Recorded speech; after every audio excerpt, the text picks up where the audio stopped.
வணக்கம். இது வழக்கு. மூன்றாவது மாடியில் கழுத்தறுக்கப்பட்ட ஹேமாவதி. அம்மாவோட மூஞ்சி மட்டும் சரிச்சிருக்கான். தொலைக்காட்சி பெட்டி அதிர சத்தமின்றி அடங்கிய மூச்சு. என்ன டிவி இவ்வளவு சத்தமா இருக்கு, என்ன கார்த்தியம்மா பண்றீங்கன்னு அவங்க குரலை விட்டு திரும்பி இருக்காங்க. திரும்பினா ஃபுல்லா பிளட்ல இங்க படுத்துட்டு இருக்காங்க. உறவினரின் பகீர் வாக்கு மூலம்.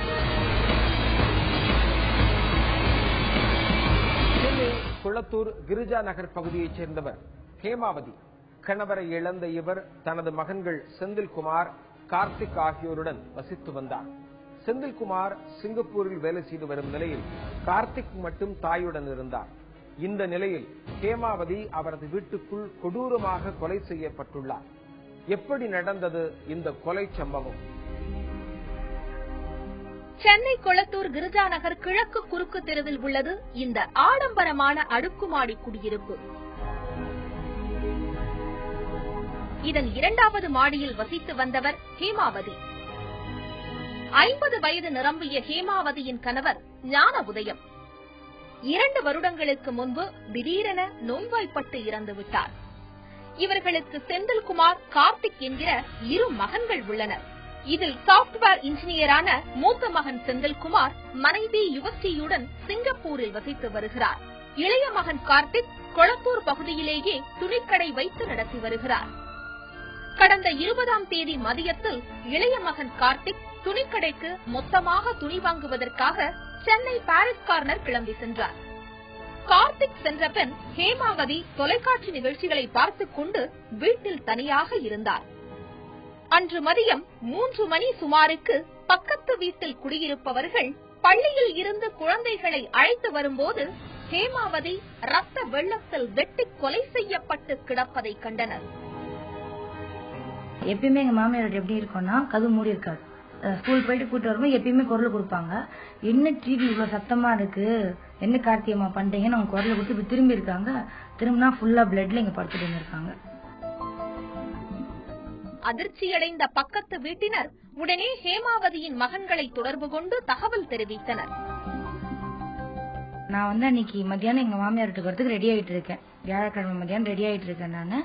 அப்ப எங்க மச்சன் எங்க வீட்டுக்கு வந்திருந்தாரு. நான் ஊர்ல இருந்து சிங்கப்பூர்ல இருந்து வந்து 10 நாள் ஆகுது. 10 நாள் வந்து ஒரு வாரம் இங்க இருந்துட்டு எங்க அம்மா வீட்டுக்கு போனேன். ஒரு 3 நாள் ஆச்சு. எங்க மாமியார் ரொம்ப ஃபீல் பண்ணாங்க. பேரனை கூட்டிட்டு போயிட்டேன் அப்படின்னு சொல்லிட்டு.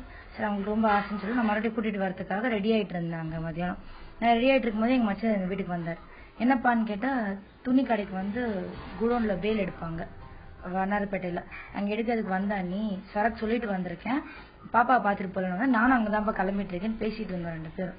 அவ பேசிட்டாக்கும் டக்குனு போன் கால் வந்துச்சு. வரும்போது என்னன்னா, இந்த பில்டிங்ல இருந்து போன் பண்ணிருக்காங்க. போன் பண்ண மாதிரி உங்க அம்மா யாரோ கழுத்து அறுத்துட்டு போயிட்டு இருக்காங்க, ரொம்ப சீரியஸான சிச்சுவேஷன்ல இருக்காங்க அப்படின்னு சொல்லி போன் வந்துச்சு. எங்க மச்சினர் இறங்குற வரைக்கும் எதுவும் சொல்லவே இல்லை. அர்ஜென்ட் ஆம்புலன்ஸ்க்கு போன் பண்ணுங்க அப்படின்னு சொல்லிட்டு இறங்கினது எதுவும் சொல்லல. என்னப்பான்னு கேட்டா, இந்த மாதிரி சீரியஸா இருக்காங்களான்னு சொன்னோம். நாங்களும் எங்க அம்மா அப்பா என் குழந்தைய தூக்கிட்டு ஆட்டோல பின்னாடியே கிளம்பணும். நாங்க அது முன்னாடி பைக்ல போனாங்க. அதன் பின்பு கொளத்தூர் காவல் நிலையத்திற்கும் தகவல் தெரிவிக்கப்பட்டது. சம்பவம் நடந்த வீட்டிற்கு விரைந்து வந்த காவல்துறையினர் ஹேமாவதியின் உடலை கைப்பற்றி பிரேத பரிசோதனைக்கு அனுப்பி வைத்தனர். பின்னர் ஹேமாவதி கொலை செய்யப்பட்ட அறையை ஆராய்ந்தனர். சுவரில் படிந்த இரத்தக்கரை, சப்தமாக ஓடிக்கொண்டிருந்த தொலைக்காட்சி பெட்டி என்று இருந்த அந்த அறையில் காவல்துறையினருக்கு கொலை குற்றவாளி பற்றிய முக்கிய தடயங்கள் எதுவும் கிடைக்கவில்லை. இந்த சமயத்தில் 9 பவுன் நகை திருட்டு போயிருப்பது தெரிய வந்தது. நேற்று மதியானம் வீடுல இருந்திருக்காங்க. யார் வந்திருக்காங்கன்னே தெரியல. கழுத்து அறுத்துட்டு இந்த இடத்துல நெத்தி வெட்டியிருக்காங்க. வெட்டிட்டு கண்ணெல்லாம் குத்தி மூக்கெல்லாம் இது பண்ணிருக்காங்க. யாரு வந்திருக்காங்க தெரியல. வீடு ஃபுல்லா ரத்தம் இருக்கு. இது வரைக்கும் இப்பதான் கழுவிட்டு இருக்கோம், எல்லாத்தையும் ரெடி பண்ணிட்டு இருக்கோம். இது வரைக்கும் எந்த ரெஸ்பான்ஸும் கிடையாது.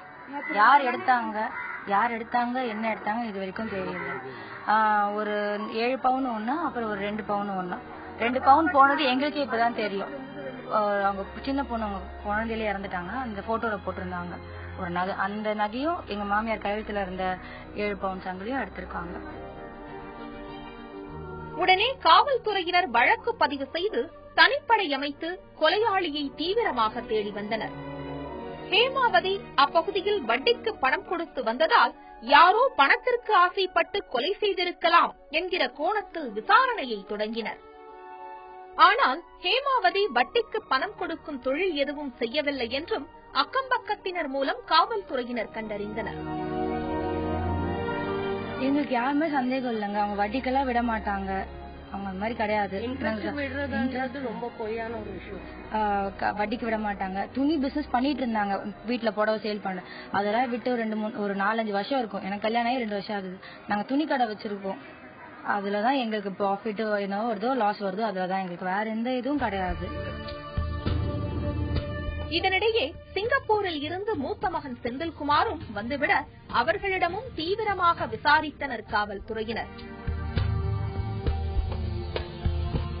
அறிவாள்மனையால் ஹேமாவதியை வெட்டி கொலை செய்துவிட்டு பின்பு முகத்தையும் சிதைத்திருப்பதையும் வைத்து பார்த்தபோது நெருங்கிய உறவினர்கள் மீதே காவல்துறையினர் சந்தேகப்பட்டனர்.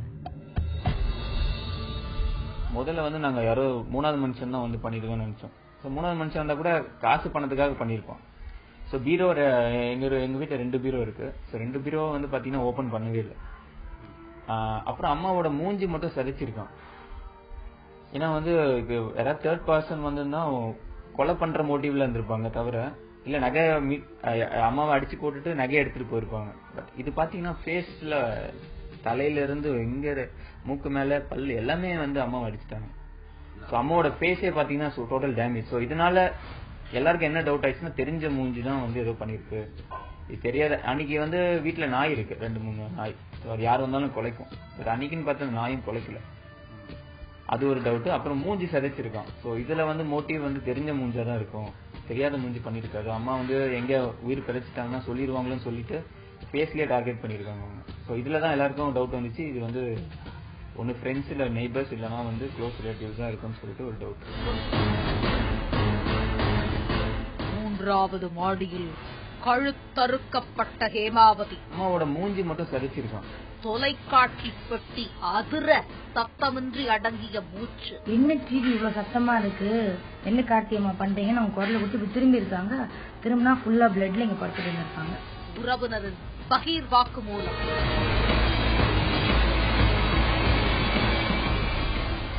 ஹேமாவதியை யார் கொலை செய்திருப்பார்கள்? அப்போது வீட்டின் அருகில் உள்ள எல்லா கண்காணிப்பு கேமராக்களையும் ஆராய்ந்தனர் காவல்துறையினர். மாற்றுத்திறனாளியான ஒரு இளைஞர் ஹேமாவதியின் வீட்டுக்குள் செல்வதை கண்டுபிடித்தனர். பக்கத்து வீட்டுல இருக்கவங்க பார்த்தாங்க. அவங்க என்னன்னா அவங்க பேர் ஸ்கூல்ல இருந்து கூட்டிட்டு வரதுக்கு 3 o'clock போயிருக்கு, 2:30 to 2:45 என்ன போயிருக்காங்க. அவங்க போயிருக்கிறத அவங்க கவனிச்சிருக்காங்க, யாரும் வீட்டுல இல்ல. எங்க மச்சனால் துணி கடைக்கு போயிட்டாரு, பேல் எடுக்க போனா 8 மணி தான் அவங்க வீட்டுக்கு வரதுக்கு. இதெல்லாம் கன்ஃபர்மேஷன் பண்ணிக்கிட்டு போன் பண்ணி கேட்டுட்டு இங்க கீழே 2 ஸ்ட்ரீட் தள்ளி நின்று பார்த்தாலே டாப் ஃப்ளோர்ன்றதுனால எங்க இருந்து பார்த்தாலும் இந்த ஏரியா இந்த பில்டிங் நடக்குது நல்லா தெரியும். ஐ மீன் 2nd floor நடக்கும் தெரியும். அங்க இருந்து பார்த்துட்டு எல்லாம் தெரிஞ்சுட்டு அதுக்கப்புறம் தான் வந்திருக்காங்க. ஸோ அவர் ஃபர்ஸ்ட் ஒத்துக்கல போல. அவர் ஆக்சுவலி பாத்தீங்கன்னா வந்து ஹேண்டிகேப். அவருக்கு வந்து ரீசெண்டா ஏதோ ஒரு ஆக்சிடென்ட்ல ஒரு கை போயிடுச்சு அவருக்கு. ஸோ ஒரு கை கட்ட கை தான், அது இன்னும் ஒரு கை தான் இருக்கு அவருக்கு. ஸோ காலம் பாத்தீங்கன்னா ஒரு கால் வந்து கொஞ்சம் ஹைட் கம்மியா இருக்கும். ஸோ அதுவும் வந்து பாத்தீங்கன்னா 2 கால் ஃபுல்லா இருக்காது அவருக்கு. ஸோ ஒரு கால் ஆஃப்ல தான் இருக்கும். கையும் பாத்தீங்கன்னா ஒரு கை தான். கண்காணிப்பு கேமராவில் பதிவான மாற்றுத்திறனாளியின் உருவத்தை ஹேமாவதி குடும்பத்தினரிடம் காட்டி விசாரித்த போது அந்த நபர் ஹேமாவதியின் கணவர் ஞான உதயத்தின் தங்கை மகன் ராஜு என்கிற ராஜேந்திரன் என்பது தெரியவந்தது. செம்பரம்பாக்கத்தில் குடும்பத்துடன் வசிக்கும் ராஜேந்திரன் அவரது நண்பர்களுடன் கூட்டாக பள்ளி குழந்தைகளை ஏற்றிச் செல்லும் டேம் டிரைவராக வேலை பார்த்தும் வருகிறார். அவர் பேர் வந்து ராஜேந்திரன், எல்லாரும் ராஜின்னு சொல்லுவாங்க. அவர் வந்து எங்க அப்பாவோட தங்கச்சி பையன். அப்பாவுக்கு 4 தங்கச்சி, அதுல 2 தங்கச்சி வந்து செம்பரம்பாக்கத்துல இருக்காங்க. ஸோ அந்த 2 தங்கச்சிக்கும் 2 பசங்க. ஸோ ஏதாவது ஃபங்க்ஷன்னா அவங்க தான் கூட நின்று பண்ணுவாங்க எது வந்தாலும். ஸோ அதனால வந்து அவங்க மேலே எனக்கு தனி மரியாதை தான் எப்பவுமே. பட் அந்த பர்டிகுலர் சம்பவம் நடந்த அன்னைக்கு அந்த வீட்டுல இருந்து ஒருத்தர் வந்திருக்காரு. அவர் வந்து ரொம்ப பண கஷ்டத்துல இருக்காரு போல. அது வந்து ஒரு 6 months முன்னாடி எனக்கு சிங்கப்பூர்ல இருக்கும்போது ஃபோன் பண்ணியிருந்தாரு. எனக்கு அது வரையும் அவர் சிங்கப்பூர்ல இருக்கும்போது ஃபோன் பண்ணதே கிடையாது, சென்னையில இருக்கும்போதும் பண்ணது கிடையாது. சிங்கப்பூர்ல இருக்கும்போது என் நம்பர் வாங்கி பண்ணிட்டு இது மாதிரி அவர் கஷ்டத்துல இருக்காரு. அவர் பாத்தீங்கன்னா வந்து ஒரு 50 பசங்களை வந்து ஸ்கூலுக்கு கொண்டு போய் விடுற வேலையை பார்த்துட்டு இருக்காரு. வண்டி வச்சுட்டு கூட்டிட்டு போய் விடுற வேலையை பார்த்துட்டு இருக்காரு. ஸோ வண்டி ஓனர் அவர் தான், டிரைவர் அவர் தான். ஸோ பட் வண்டி வந்து அவர் சொந்த வண்டியா கடனான்னு எனக்கு தெரியாது. ஸோ இது மாதிரி கடன்ல இருக்குன்னு சொன்னதால அப்போ என்கிட்டயும் காசு கிடையாது. ஏன்னா நம்ம மந்த்லி வர்றது கடன் கொடுக்கறது கரெக்டா இருக்கும். ஸோ சேவிங்ஸ் பாத்தீங்கன்னா அவ்வளவா இருக்காது, ஒன்றும் இருக்காது. பட் அவர் வந்து ரொம்ப கெஞ்சி கேட்டாரு. சரி நம்ம மாமா பையன் தான் சொல்லிட்டு நான் ஒரு 25,000 ஃப்ரெண்ட்ஸ் கிட்ட வாங்கி கொடுத்துருந்தேன். அப்புறம் தம்பி கிட்ட வந்து ஒரு 5,000 கொடுக்க சொல்லியிருந்தேன். ஸோ மொத்தமா சேர்ந்து ஒரு 30,000 நாங்க அரேஞ்ச் பண்ணி கஷ்டப்பட்டு கொடுத்தோம். அது வந்து கொடுத்து நான் கேட்க கூட இல்லை. என் தம்பி அடிக்கடி கேட்பான், நீ மாமா பசங்களை கேட்டியா, கொடுத்த காசு கேட்டே கேட்பான். நான் சொல்லுவேன் இல்லடா அவங்களே கஷ்டத்துல இருக்காங்க, அவனா ரெக்கவர் ஆகும்போது நம்ம கிட்ட கொடுப்பான், ஒரு 1 year வெயிட் பண்ணுன்னு சொல்லிட்டு நான் அது கூட கேட்டதில்லை ஒரு வாட்டி கூட. ஸோ அப்படி நாங்க ஹெல்ப் பண்ணியிருக்கோம். மேலும் காவல்துறையினர் சென்றபோது ராஜேந்திரன் தலைமறைவாக இருப்பதும் தெரிய வந்தது. ஸோ இன்வெஸ்டிகேஷன் போச்சு. ஐ திங்க் போலீஸ் வந்து வித்தின் 1 day கண்டுபிடிச்சிட்டாங்க நினைக்கிறேன். பட் எங்ககிட்ட சொல்லல. அம்மா தேர்ஸ்டே இறந்தாங்க, ஃப்ரைடேவே வந்து போலீஸ் கண்டுபிடிச்சிருக்காங்க. பட் எங்ககிட்ட சொல்லல.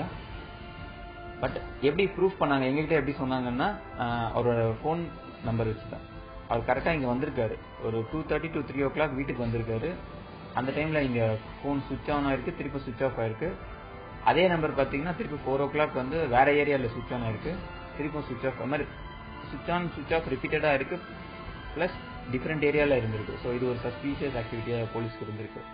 ஸோ இதை வச்சு அவர் ட்ராக் பண்ணும்போது பாத்தீங்கன்னா ஒரு பர்டிகுலர் ஏரியால அவர் மாட்டிக்கிட்டாரு. இந்த நிலையில் பூந்தமல்லி பேருந்து நிலையம் அருகே ஓரிடத்தில் வெளியூர் தப்பிச் செல்ல நின்ற ராஜேந்திரனை காவல்துறை தனிப்படையினர் கைது செய்து கொளத்தூர் காவல் நிலையம் அழைத்து வந்தனர்.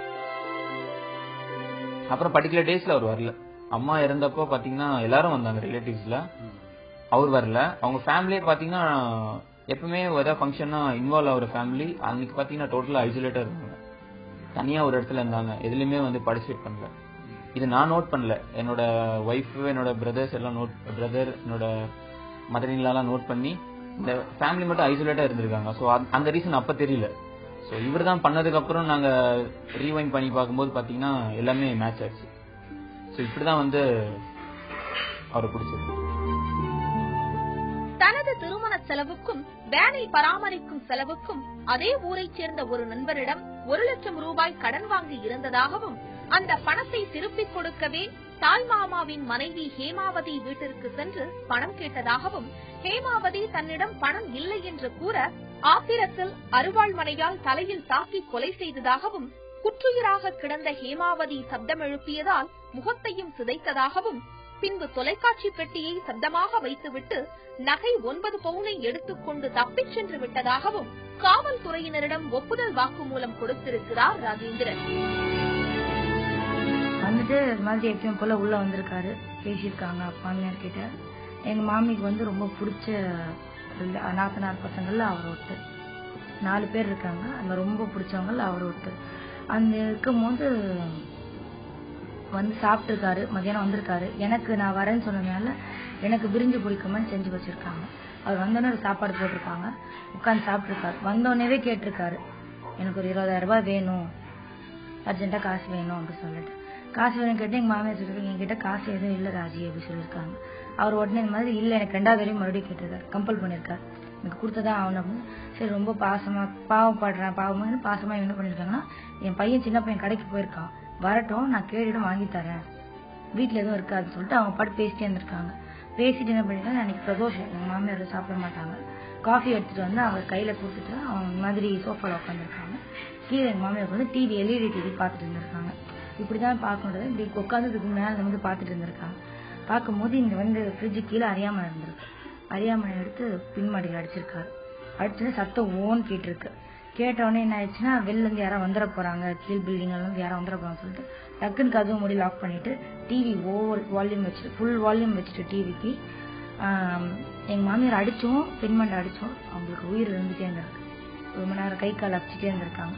கத்திக்கிட்டே இருந்திருக்காங்க. வந்து கத்தின உடனே வாயிலே போட்டு அடிச்சிருக்காங்க. சீரியஸா இருக்கும்போது நான் எமர்ஜென்சி வார்டுல பார்க்கும்போது பல்லு எதுவுமே இல்லை அவங்களுக்கு, மேல ஒண்ணு இருந்துச்சு, கீழே எதுவுமே இல்லை, உடச்சிருந்தாங்க ஃபுல்லா. அதே மாதிரி அந்த அறியாமையான டாப் இருக்குல்ல, அந்த கூர்ப்பா இருக்க செக்ஷனை வச்சு மூஞ்சு, கண்ணு, அதாவது எந்த அளவுக்கு கொடூரமா அவங்க எதுவுமே நம்ம பத்தி சொல்லக்கூடாதுன்ற நோக்கத்துல பண்ணிருக்காங்க. மேலும் ராஜேந்திரன் கொடுத்த தகவலின் பேரில் அடகு கடை ஒன்றில் அடகு வைத்திருந்த 9 பவுன் நகைகளையும் மீட்டு ஹேமாவதியின் குடும்பத்தினரிடம் கொடுத்திருக்கிறார்கள் காவல்துறையினர். ஆக்சுவலி அவர் போலீஸ் பிடிச்சதுக்கு அப்புறம் அவர் ஓட பார்த்திருக்காரு. போலீஸ் அப்ப கூட அவர் வந்து பிடிக்க போகும்போது அந்த ஒரு கை லெப்ட் ஹேண்ட்லயே வச்சு அவங்க போலீஸை தள்ள பார்த்திருக்காரு. ஸோ அவருக்கு லெப்ட் ஹேண்ட்ல அவ்வளவு பவர் இருக்கு போல. ஸோ அதுக்கப்புறம் பிடிச்ச போலீஸ் என்கொயரியில பாத்தீங்கன்னா அவர் அந்த நகைய பூந்தமல்லியில இருக்க ஒரு கம்பெனில போய் வச்சிருக்காரு. ஸோ அதுல ரிசிப்ட்ல அவர் பேரு, அவங்க அப்பா பேரு, அவங்களோட செம்பரப்பாக்க அட்ரஸ் எல்லாம் கிளீனா கொடுத்திருக்காரு. ஸோ அந்த நகை வந்து அம்மாவோட நகை தான். ஒரு செயின், ஒரு மோந்திரம் எடுத்துட்டு போயிருக்காரு. நாங்க பார்த்தோம், அது கன்ஃபார்ம் தான், அம்மாவோட நகை தான். இது வந்து நான் யாருக்கும் நடக்கக்கூடாதுன்னு கடவுளை வேண்டிக்கிறேன். ஏன்னா வந்து ஒரு பெத்த பசங்க அம்மாவோட ஃபேஸ வந்து சாகும் போது பார்க்கணும் அட்லீஸ்ட். பட் அதை கூட பார்க்க முடியாம அவர் பண்ணிட்டாரு. ஸோ இது வந்து யாருக்கும் நடக்கக்கூடாது. ஹேமாவதியை கொலை செய்தது அவருடைய நெருங்கிய உறவினர் தான். அவர் வீட்டிற்குள் வந்து பணம் கேட்டு மிரட்டி பணம் கொடுக்காத காரணத்தினால் ஹேமாவதியை கொலை செய்திருப்பது அந்த பகுதி மக்களை அதிர்ச்சிக்குள்ளாக்கி இருக்கிறது. ஹேமாவதியினுடைய கணவனுடைய தங்கை மகன் ராஜேந்திரன் தான் இந்த கொலைக்கு காரணம் என்பதை காவல்துறையினுடைய தீவிர விசாரணைக்கு பிறகு கண்டுபிடிக்கப்பட்டு அவர் தற்போது கைது செய்யப்பட்டிருக்கிறார்.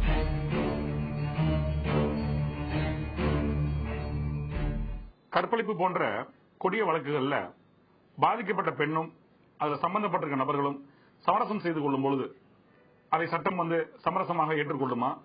அப்படிப்பட்ட வழக்குகளை சட்டம் எப்படி பார்க்கிறது? சட்டத்தை பொறுத்த வரைக்கும் கற்பழிப்பு சம்பவங்கள் அப்படிங்கிறது வந்து மிக கொடிய குற்றங்களாக சட்டம் பார்க்கிறது. அதற்கு அதிகபட்ச தண்டனையாகத்தான் நீதிமன்றங்கள் வழங்கி வருகின்றன. ஏன்னா அது வந்து ஒரு சமுதாயத்துக்கு எதிரான ஒரு குற்றமாக பார்க்கப்படுகிறது. அது ஒரு தனி மனிதருக்கு ஏற்பட்டிருந்தாலும் சரி, அதனுடைய விளைவுகள் உடல் ரீதியாகவும் சரி, மன ரீதியாகவும் அந்த பெண்ணிற்கும், பாதிக்கப்பட்ட பெண்ணிற்கும் மற்றும் அவரது குடும்பத்தாருக்கும் சேர்ந்து பல துன்பங்களை தர்ற காரணத்தினால அந்த மாதிரியான விஷயங்களை வந்து சட்டம் வந்து சமரசம் செய்து கொள்ளும் வழக்காக ஏற்றுக்கொள்வது கிடையாது. சட்டத்தை பொறுத்த வரைக்கும் சமாதானமாக போகணும் அப்படின்னு தான் பல வழக்குகளில் நீதிமன்றம் விரும்புகிறது. ஆனாலும் அதற்கென்று சட்டக்கூறுகள் இருக்கின்றன, அதற்கென்று சில வரம்புகள் இருக்கின்றன. அந்த அடிப்படையில எந்தெந்த வழக்கெல்லாம் சமரசம் செய்து கொள்ள முடியும் அப்படிங்கிற ஒரு கோட்பாடு இருக்கும் பொழுது அந்த கோட்பாடுல வந்து இந்த கற்பழிப்பு புகார்கள் தொடர்பான விஷயங்கள் சமரசம் வந்து செய்து கொள்வதற்கு சட்டம் அனுமதிப்பது கிடையாது. ஏன்னா கற்பழிப்பு செஞ்ச நபர் வந்து ஒருத்தர் சொல்றாரு, நான் அந்த பொண்ணை திருமணம் செஞ்சுக்கிறேன் அப்படின்னு ஒரு சொல்றாரு அப்படின்னா, அப்படி ஒரு சூழல் ஏற்படும் பட்சத்துல நீதிமன்றம் அதனை ஏற்றுக்கொள்வது கிடையாது. அப்படி ஒரு வழக்கு இந்தியாவின் உச்ச நீதிமன்றத்தின் முன்பாக தீர்மானிக்கப்பட்டிருக்கிறது. ஆகஸ்ட் 2013 ஆண்டிலே வந்து ஒரு வழக்கு வருகிறது. அது வந்து அப்போதைய உச்சநீதிமன்ற தலைமை நீதிபதி நீதியரசர் பி சதாசிவம் அவங்களுடைய அமர்வுக்கு முன்னாடி வருகிறது. அந்த வழக்கினுடைய பின்னணி என்ன அப்படின்னா, ஹரியானா அந்த மாநிலத்திலிருந்து ஒரு குக்கிராமம், அந்த கிராமத்திலிருந்து ஒரு வழக்கு புகார் கொடுக்கப்படுகிறது.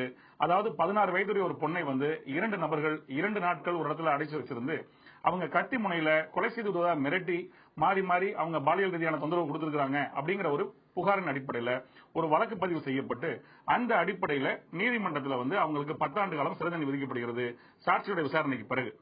அதுல வந்து அவங்க உயர்நீதிமன்றத்தில் போறாங்க. பஞ்சாப் அண்ட் ஹரியானா அந்த உயர்நீதிமன்றத்துக்கு அந்த மேல்முறையீடாக அந்த பாதிக்கப்பட்ட, அதாவது அந்த சிறை தண்டனையில வந்து கொடுக்கப்பட்ட நபர்கள் வந்து அவங்க வந்து மேல்முறையீடு போறாங்க. அப்போ மேல்முறையிலும் உயர்நீதிமன்றம் வந்து கீழமை நீதிமன்றம் விதித்த சிறை தண்டனை சரியானதுதான் சொல்லி உத்தரவு பிறப்பிக்குது. அதன் பிறகு உச்சநீதிமன்றத்துக்கு அந்த வழக்கு வருகிறது. அந்த வழக்கு வரும்பொழுது அந்த குற்றம் சாட்டப்பட்ட நபர்களுடைய தரப்புல என்ன வாதம் வைக்கப்பட்டது அப்படின்னா, பாதிக்கப்பட்ட பெண்ணுக்கு வந்து 16 வயசு அப்ப நடந்துச்சு. ஆனால் அதன் பிறகு 12 ஆண்டுகள் முடிந்து விட்டன. அந்த பெண்ணுக்கு திருமணமாகி 4 குழந்தைகள், அவர் வேறொரு நபரோடு திருமணமாகி 4 குழந்தைகளோட சந்தோஷமா இருக்கிறாரு. அவர் வந்து ஒரு மனு ஒன்று தாக்கல் செய்யறாரு. இந்த குற்றம் சாட்டப்பட்ட நபர்களோடு பக்கத்து கிராமமா இருக்க காரணத்தினால எதிர்கால வாழ்வுல எந்த பிரச்சனை இருக்கக்கூடாது, அதுவும் வந்து இனிமே இந்த கோர்ட் இதெல்லாம் எதுவும் தன்னுடைய பேர் வரக்கூடாதுங்கிற அடிப்படையில ஒரு சமரச ஒப்பந்தம் ஒன்று போடப்பட்டு அதற்கான ஆவணம் உச்சநீதிமன்றத்தில் தாக்கல் செய்யப்படுகிறது. அந்த வழக்கு அப்படி வரும்பொழுது அவர் நீதியரசர் சதாசிவம் அவர்கள் வந்து தெளிவாக வரையறுக்கிறார். அதாவது இது சமுதாயத்திற்கு எதிரான ஒரு குற்றம். இந்த மாதிரியான குற்றங்கள்ல வந்து கீழமை நீதிமன்றங்கள் மிக கடுமையான போக்கை கடைபிடிக்க வேண்டும். இதை பொறுத்த வரைக்கும் கற்பழிப்பு அப்படிங்கிறது வந்து பெண்ணுக்கு ஏற்படக்கூடிய மிக ஒரு கொடுமையான ஒரு செயல். இது சமுதாயத்துக்கு எதிரான ஒரு விஷயம். இந்த மாதிரி கற்பழிப்பு செயலில் ஈடுபடும் நபர்கள்லாம் வந்து அந்த பெண்ணோட சமரசம் செய்து கொள்றதுக்கு சட்டம் அனுமதித்தால் அது வந்து ஒரு பயம்ங்கிறதே இல்லாம போயிடும். இதன் காரணமாக பல்வேறு வழக்குகள் வந்து பெரிய தொடங்கிவிடும். மக்களுக்கு பயங்கிறது இருக்கணும் அப்படிங்கறதுனால அது மட்டும் குறிப்பிடாமல் அவங்க சொல்றாங்க, முந்தைய காலகட்டத்தில் 10 ஆண்டு காலமாக சிறை தண்டனை இருந்தது. ஆனால் அந்த கிரிமினல் அமெண்ட்மெண்ட் ஆக்ட், அதாவது அதுல வந்த மாற்றி அமைக்கப்பட்ட அந்த விதியின் அடிப்படையில் தற்போது சிறை தண்டனை கூடுதலாக இருக்கிறது. ஆகவே இவங்களுக்கு எந்தவித கருணையும் நீதிமன்றம் காட்ட முடியாது அப்படின்னு சொல்லி உத்தரவு பிறப்பிச்சிருக்கிறது. மேலும் அந்த தீர்ப்பிலேயே அவங்க குறிப்பிட்டிருக்கிறாங்க, அதாவது ஒரு பொண்ணு கொடுக்கிற ஒரு சமரச ஒப்பந்தம்ங்கிறது அவங்களுக்கு கொடுக்கக்கூடிய ஒரு அழுத்தத்தின் காரணமாக அது உண்மையானதாக இருக்கும் அப்படிங்கிற விஷயத்தை நீதிமன்றம் ஒரு முடிவுக்கு வர முடியாது. ஏன்னா அந்த பிரச்சனையை பொறுத்த வரைக்கும் அவங்க வழக்காக எதிர்கொண்டு வர்றாங்க. இத்தனை ஆண்டுகளாக எதிர்கொண்டு வரும் பொழுது அதுல இருந்து மீண்டு வரணும் அப்படின்னு அவங்க நினைக்கிறதே ஒரு விதமான அழுத்தமான காரணத்திற்காக அவங்க ஒரு சமரச ஒப்பந்தம் செஞ்சிருக்க கூடாது. அந்த அடிப்படையில் அப்படி ஒரு ஒப்பந்தம் ஏற்பட்டாலும் சரி, அந்த பொண்ணு சொன்னாலும் சரி, நீதிமன்றங்கள் அதை ஏற்றுக்கொள்ளக் கூடாது அப்படின்னு சொல்லி உத்தரவு பிறப்பிச்சிருக்காரு. மீண்டும் வேறொரு வழக்கோடு உங்களை சந்திக்கிறேன். நன்றி, வணக்கம்.